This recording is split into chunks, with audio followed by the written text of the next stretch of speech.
বেশ কিছুদিন ধরে মা বলছিল চল তো দিদার বাড়ি থেকে ঘুরে আসি, তো দিদা অসুস্থ, তো ভাবলাম সেদিন একটু টাইম বার করে আমি মা দিদি তিনজন মিলে টোটোতে করে চলে গেছিলাম দিদার বাড়ি। তো দিদার বাড়ি বেশ কিছুটা যেতে হয়, টোটো করে যাওয়া যায়, তারপরে ট্রেনে করেও যাওয়া যায়, সবেতেই যাওয়া যায়। তারপর ভগবানগোলা, আমার দিদার বাড়ি যেতে হলে ভগবানগোলা পার হয়ে যশোরতলা মানে লালগোলা সাইড, লালগোলা বলা যাবে না, লালগোলা আর ভগবানগোলার মিডিলে দিদার বাড়ি চলে গিয়েছিলাম। এখানে কার্তিক পুজো হয়েছিল, কার্তিক পুজোর পরের দিন, তারপরের দিন, তাই বাচ্চাগুলো নাচ করছিল, প্রোগ্রাম ছিল।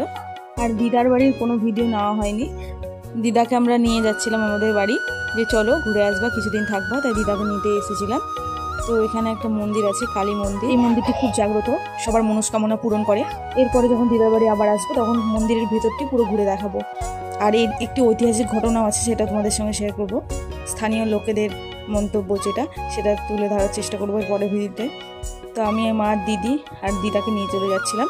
তো ঠান্ডার দিন, ঠান্ডার রাত ছিল, আর ওটি আমার মা